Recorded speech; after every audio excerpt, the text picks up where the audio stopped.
नमस्ते दोस्तों, my self doctor Vaibhav, associate professor, department of शारीरिक क्रिया। दोस्तों, लास्ट लेक्चर्स में हमने रेस्पिरेटरी प्रोटेक्टिव रिफ्लेक्सेस यह टॉपिक शुरू किया था। उसमें हमने पहला जो हमारा रिफ्लेक्स था वो था कफ रिफ्लेक्स। इसके बारे में डिटेल में चर्चा की थी। तो आज के इस लेक्चर में हम जो नेक्स्ट रिफ्लेक्स है दो, जैसे कि स्नीजिंग रिफ्लेक्स और स्वेलोइंग रिफ्लेक्स या डिग्लूटेशन रिफ्लेक्स, इनके बारे में डिटेल में चर्चा करने वाले हैं। तो अब हम शुरू करेंगे। पहला जो है स्नीजिंग रिफ्लेक्स। ठीक है, तो स्नीजिंग मतलब क्या? स्नीजिंग को जनरल लैंग्वेज में हम कहते हैं छींक आना। ठीक है, जनरली अगर इरिटेशन हुआ नेज़ल म्यूकोसा के अंदर तो हमें छींक आती है। तो ये एक्चुअली स्नीजिंग रिफ्लेक्स क्या होता है उसके बारे में अब हम देखेंगे। Sneezing is also a modified respiratory process characterize by forced expiration. तो स्नीजिंग भी एक तरह की मॉडिफाइड रेस्पिरेटरी प्रोसेस होती है, या रेस्पिरेटरी प्रोसेस को कुछ इस तरह से मॉडिफाइड किया जाता है कि उसके द्वारा जो रेस्पिरेटरी ट्रैक है उसका प्रोटेक्शन हो सके। ठीक है, और जो स्नीजिंग होती है उसके द्वारा फोर्सफुल एक्सपिरेशन किया जाता है, मतलब उसका लक्षण है फोर्सफुल एक्सपिरेशन। तो हम फिर से पढ़ेंगे। Sneezing is also modified respiratory process characterize by forced expiration. मतलब स्नीजिंग भी कफ जैसी ही एक मॉडिफाइड रेस्पिरेटरी प्रोसेस है which is also characterize by forced expiration. मतलब ज़ोर से एक्सपायर करना या एक्सपिरेशन जिसमें फोर्सफुली किया जाता है उसे हम स्नीजिंग रिफ्लेक्स कहते हैं। It is a protective reflex. यह भी एक प्रोटेक्टिव रिफ्लेक्स है caused by irritation of nasal mucus membrane. तो नेजल म्यूकस मेम्ब्रेन या नेजल म्यूकोसा में अगर इरिटेशन हुआ तो उस वजह से जो रिफ्लेक्स प्रोड्यूस होता है उसे हम कहते हैं स्नीजिंग रिफ्लेक्स। ठीक है, तो यहाँ तक समझ में आया स्नीजिंग रिफ्लेक्स मतलब क्या? एक तरह का मॉडिफाइड रेस्पिरेटरी प्रोसेस है जिसमें कि फोर्सफुली एक्सपिरेशन किया जाता है, और यह भी एक प्रोटेक्टिव रिफ्लेक्स है। ठीक है, तो उसके कॉजेज़ क्या क्या होते हैं? तो सबसे महत्वपूर्ण कॉज है यहाँ पे irritation of the nasal mucosa. तो नेजल म्यूकोसा का इरिटेशन या नेजल म्यूकोस मेम्ब्रेन है, उसका इरिटेशन किन चीज़ों से होता है? तो सबसे पहले डस्ट पार्टिकल्स, जो धूल होती है। ठीक है, तो डस्ट पार्टिकल की वजह से नेजल म्यूकोसा का इरिटेशन होगा। दूसरा है डेब्रिजेस। डेब्रिजेस मतलब जो गंदगी नाक से आती है उनकी वजह से भी इरिटेशन होता है। या mechanical obstruction of the airway, किसी कारणवश अगर जो एयरवे होता है हमारा उसमें अगर कुछ ऑब्स्ट्रक्शंस आ गए तो उस वजह से भी छींक आ सकती है या स्नीजिंग रिफ्लेक्स जनरेट होता है। या फिर access fluid accumulation in the nasal passage. अगर नेजल पैसेज में एक्सेस फ्लूइड एक्यूमुलेशन होते हैं। एक्सेस फ्लूइड एक्यूमुलेशन जनरली हम देखते हैं कि सर्दी में नाक से पानी बहता रहता है। अगर कंटिन्यू ये फ्लूइड एक्यूमुलेट होते रहे या कुछ कारणवश भी अगर फ्लूइड एक्यूमुलेशन हो रहा है, कुछ भी वहाँ पे पैथोलॉजी घट सकती है। उस वजह से अगर नाक के रीजन में या नेजल पैसेज में फ्लूइड एक्यूमुलेट हो रहा है तो उस वजह से भी स्नीजिंग रिफ्लेक्स जनरेट होता है। तो हमने देखे यहाँ पे जो मेन कॉजेज़ क्या क्या है। तो इरिटेशन ऑफ नेजल म्यूकस किसकी वजह से होता है? एक तो डस्ट पार्टिकल से होता है, डेब्रिज से होता है, या फिर मैकेनिकल कोई ऑब्स्ट्रक्शन आ गया उस वजह से भी ये रिफ्लेक्स जनरेट होता है। और दूसरा है access fluid accumulation in the nasal passage. अगर नेजल पैसेज में एक्सेस फ्लूइड एक्यूमुलेशन हो रहा है तो उस वजह से भी ये रिफ्लेक्स जनरेट होता है। तो इसकी मैकेनिज्म कैसी होती है? Sneezing start with deep inspiration followed by forceful expiratory effort with opening of glottis. मतलब ये जो स्नीजिंग रिफ्लेक्स है वो शुरू कैसे होता है? तो जिस तरह से हमने कफ में देखा था कि कफ जब स्टार्ट होने वाला होता है उस वक्त हम डीपली इंस्पायर करते हैं, उसी तरह से स्नीजिंग में भी हम डीप इंस्पिरेशन करते हैं और फॉलोड बाय डीप इंस्पिरेशन के बाद फॉलोड बाय एक्सपिरेटरी एफर्ट, मतलब फोर्सफुल एक्सपिरेशन करते हैं। और इस वक्त यहाँ पे ग्लॉटिस जो होता है वो ओपन होता है, ग्लॉटिस ओपन होता है। तो sneezing start with deep inspiration, ज़ोर से अंदर सांस ली हमने और फिर फोर्सफुली उसको एक्सपायर किया। ठीक है, आच्छी, तो ज़ोर से एक्सपायर किया, इस वक्त क्या होता है, जो ग्लॉटिस होता है हमारा ओपन होता है, ठीक है, resulting in expulsion of irritant agents out of the respiratory tract. तो इस ये जो पूरी प्रक्रिया है उसकी मदद से क्या होता है, तो जो कुछ भी इरिटेटिंग एजेंट हमारे रेस्पिरेटरी ट्रैक्ट में गया है उसको बाहर निकालने में मदद होती है। तो हमने क्या देखा, जब स्नीजिंग प्रोसेस स्टार्ट होती है तो सबसे पहले डीप इंस्पिरेशन लिया जाता है और उसके बाद फोर्सफुल एक्सपिरेशन किया जाता है। एट द सेम टाइम हमारा जो ग्लॉटिस होता है वो ओपन होता है और ये सारी प्रक्रिया जब हैपन होती है उस वक्त जो इरिटेटिंग एजेंट जो कि हमारी रेस्पिरेटरी ट्रैक में गया है वह बाहर निकालने में मददगार साबित होता है। ड्यू टू स्नीजिंग रिफ्लेक्स वो इरिटेटिंग एजेंट बाहर फेंक दिया जाता है। तो इसे अब हम देखेंगे रिफ्लेक्स पाथवे कैसा रहता है इसका।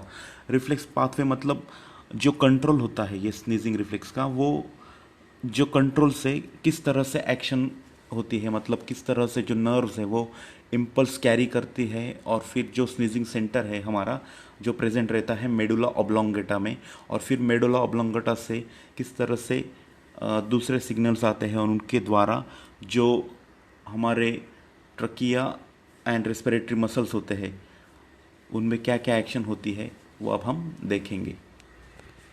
तो reflex pathway, sneezing is initiated by irritation of nasal mucus membrane, the olfactory receptors and trigeminal nerve endings present in the nasal mucosa.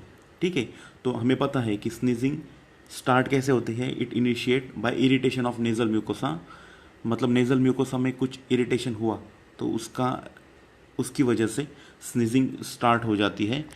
तो नेजल म्यूकोसा में इरिटेशन हुआ तो जो ऑल्फैक्टरी रिसेप्टर्स प्रेजेंट रहते हैं नेजल म्यूकोसा में और trigeminal nerves के एंडिंग भी वहाँ पे प्रेजेंट रहते हैं नेजल म्यूकोसा में।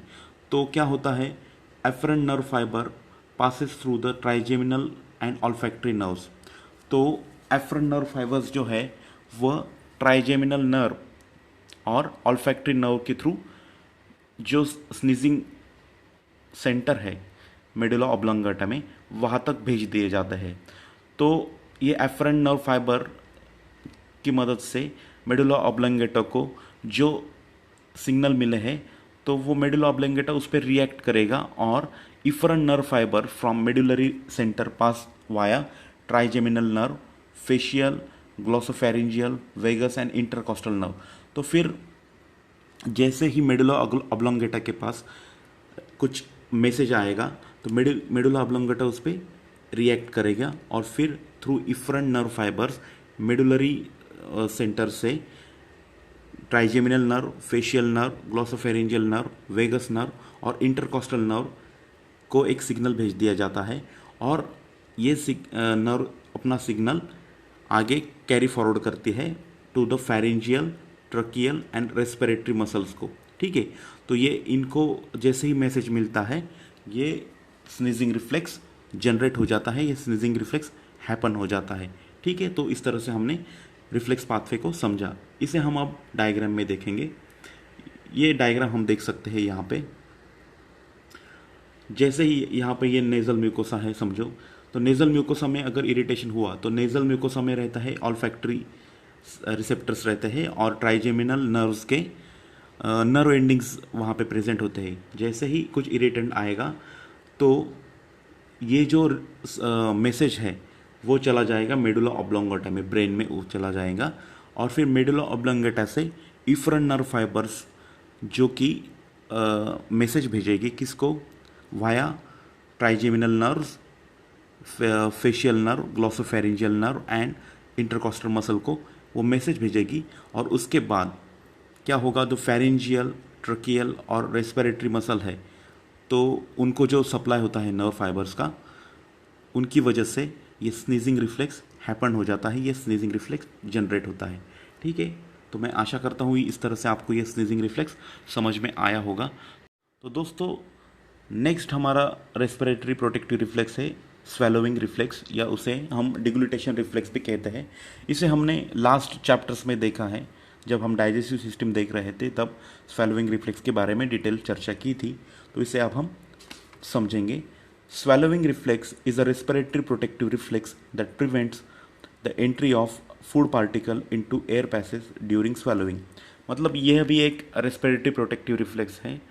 ये क्या प्रिवेंट करता है? तो फूड पार्टिकल्स की एंट्री एयर पैसेज में नहीं होने देता। ये जो स्वैलोइंग रिफ्लेक्स है that prevents the entry of food particles into air passage, मतलब एयर पैसेज में फूड पार्टिकल्स की एंट्री न करने में यह मददगार साबित होता है। तो स्वैलोइंग रिफ्लेक्स का महत्व क्या है कि वो फूड पार्टिकल्स को एयर पैसेज में नहीं जाने देता।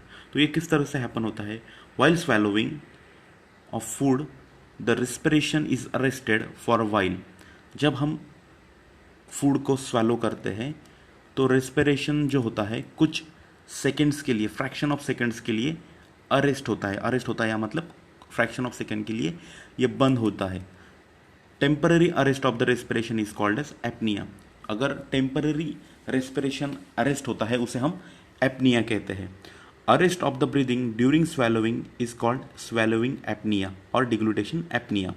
ठीक है, तो हमने ये समझा कि टेम्पररी अरेस्ट ऑफ रेस्पिरेशन को हम क्या कहेंगे? एपनिया। और जो ब्रीदिंग स्वैलोइंग करते समय मतलब जो ब्रीदिंग स्वैलोइंग करते समय स्टॉप होता है उसे हम क्या कहेंगे? स्वैलोइंग एपनिया या डिग्लूटेशन एपनिया कहेंगे। It takes place during pharyngeal stage, that is second stage of deglutition, and prevents the entry of food particles into respiratory tract. ये कब हैपन होता है? तो हमने देखा था स्टेजेस देखे थे डिग्लूटेशन के, उसमें हमने पहले देखी थी ओरल स्टेज, नेक्स्ट हमने देखी थी फेरेंजियल स्टेज। तो ये जो सेकंड स्टेज ऑफ डिग्लूटेशन है उसमें यह रिफ्लेक्स जनरेट होता है। It takes place during pharyngeal stage, that is second stage of deglutition, and it prevents entry of food particles into respiratory tract. तो ये प्रिवेंट क्या करता है? तो ये फूड पार्टिकल्स की एंट्री रेस्पिरेटरी ट्रैक में होने से बचाता है। ठीक है, तो हमने क्या समझा इसमें? जब हम फूड स्वैलो करते हैं उस वक्त हमारा ब्रीदिंग कुछ सेकंड के लिए या फ्रैक्शन ऑफ सेकंड्स के लिए अरेस्ट होता है या बंद होता है, एकदम फ्रैक्शन ऑफ सेकंड्स के लिए। Temporary arrest of respiration is called as apnoea. और arrest of breathing during swallowing हम कहते हैं इसको स्वैलोइंग एपनिया और डिग्लूटेशन एपनिया। और ये कब होता है deglutition apnoea? It takes place during the pharyngeal stage. जो सेकंड स्टेज ऑफ डिग्लूटेशन है उसमें ये हैपन होता है और इसकी मदद से फूड पार्टिकल्स को रेस्पिरेटरी ट्रैक में जाने से प्रिवेंट किया जाता है। ठीक है, तो इस तरह से हमने यहाँ पे जो 3 हमारे रेस्पिरेटरी प्रोटेक्टिव रिफ्लेक्सेस थे, पहला था कफ रिफ्लेक्स, दूसरा था स्नीजिंग रिफ्लेक्स और ये तीसरा जो था स्वैलोइंग रिफ्लेक्स, इनके बारे में देखा। तो मैं आशा करता हूँ कि आपको ये टॉपिक समझ में आ रहे होंगे। इसे आप बुक में से 1-2 बार पढ़ेंगे तो आपको इजीली समझ में आएगा। ठीक है, यहाँ हम रुकेंगे। Thank you.